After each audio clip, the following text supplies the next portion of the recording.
Alors, sans transition, nous parlons aujourd'hui cinéma avec un film que vous connaissez bien, le film de Mel Gibson intitulé La Passion. Et la toute première scène du film, une scène qui se passe à Gethsémani et qui superpose le récit de l'Évangile à la tentation d'Adam et Ève dans le Jardin d'Éden. Une scène qui parle de la Passion, mais déjà aussi de la résurrection, puisque Jésus est déjà présenté comme victorieux sur le mal. Une scène qui relie les récits de la Passion à la lumière de la tradition de l'Église, et en particulier, nous allons le voir, des pères de l'Église. Bref, une scène très intéressante sur laquelle nous pouvons méditer aujourd'hui en ce jour de la résurrection. La Passion du Christ, donc je le rappelle, est un film qui a été produit, réalisé, écrit même par Mel Gibson. Il est sorti en 2004. Le film retrace les dernières heures de la vie de Jésus de Nazareth et il a été entièrement tourné en araméen, en hébreu et en latin et il a connu un succès mondial. Il a été aussi vivement critiqué pour la violence des images, mais nous allons le voir ici que la première scène à Gethsémani échappe à ce genre de critique. Alors selon les récits de l'Évangile, au Jardin des Oliviers, Jésus a ressenti le besoin de prier. Il savait que son arrestation était toute proche et il a dit à ses disciples, je cite, « Demeurez ici tandis que je prierai ». Et il prit avec lui Pierre, Jacques et Jean, et il commença à sentir de la frayeur et de l'angoisse. Et il leur dit, « Mon âme est triste jusqu'à la mort. Restez ici et veillez. » S'étant un peu avancé, il tomba sur la terre. Et il priait que cette heure, s'il était possible, s'éloignât de lui. Et il disait, « Abba, Père, tout est possible, détourne de moi ce calice, cependant non pas ce que je veux, mais ce que tu veux. » Et se trouvant en agonie, il priait plus instamment, et sa sueur devint comme des gouttes de sang qui tombaient à terre. La prière du Christ contraste avec l'attitude des apôtres après sa prière. Il s'est effectivement levé, il a rejoint ses disciples qu'il a trouvés endormis. Et il leur a dit, « Mais pourquoi dormez-vous? Levez-vous et priez pour ne pas entrer en tentation. » Jésus est revenu comme cela 3 fois près de ceux qui l'accompagnaient, et les 3 fois, il les a trouvés ensommeillés.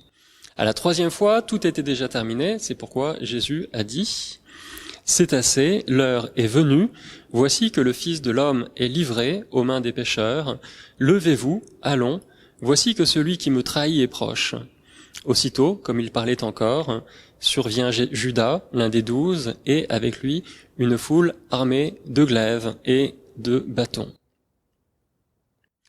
Et c'est donc dans ce contexte que le réalisateur, dans le film, va imaginer une scène entre Jésus et celui qu'on imagine être le diable. Alors cette scène n'est pas dans l'Évangile, mais elle est imaginée, elle est rajoutée.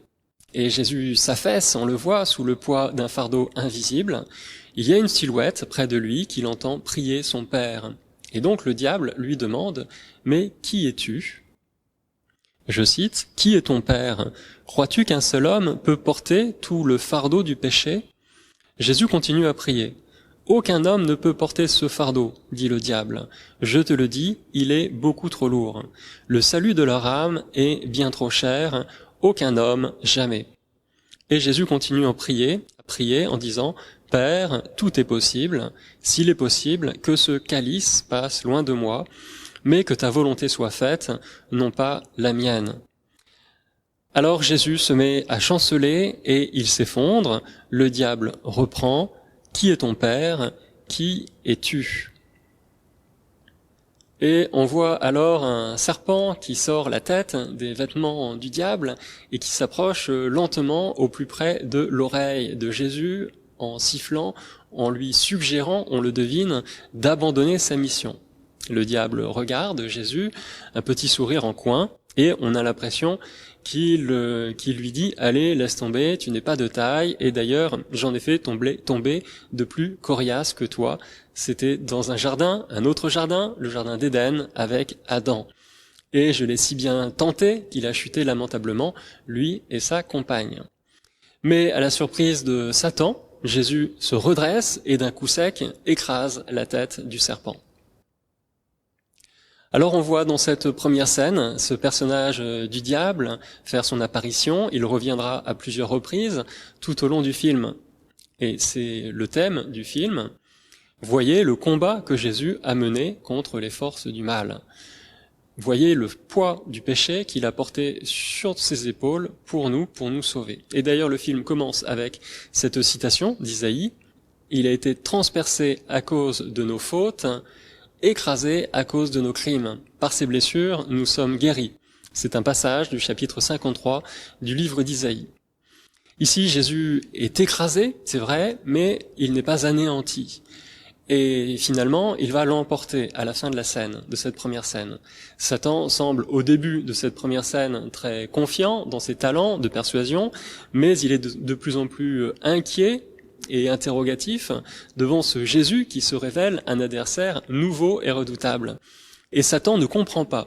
Il ne cesse de répéter cette question, mais qui es-tu? Qui est ton Père?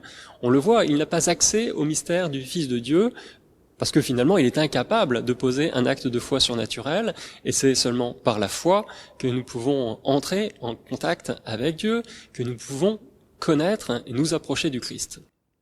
Voilà donc une première scène qui est très bien traitée avec ce parallèle entre ces deux jardins, le jardin de Gethsémani et le jardin d'Éden, entre ces deux personnages, le personnage de Jésus et celui d'Adam.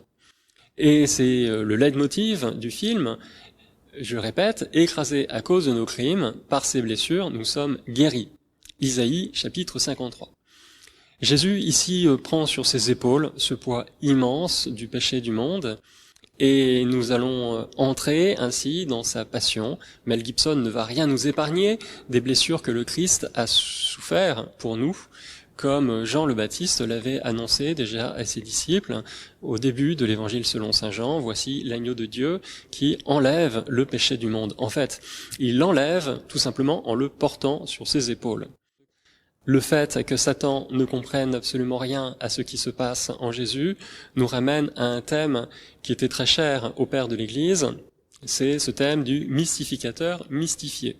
Et par cette expression, nous parlons bien sûr de Satan.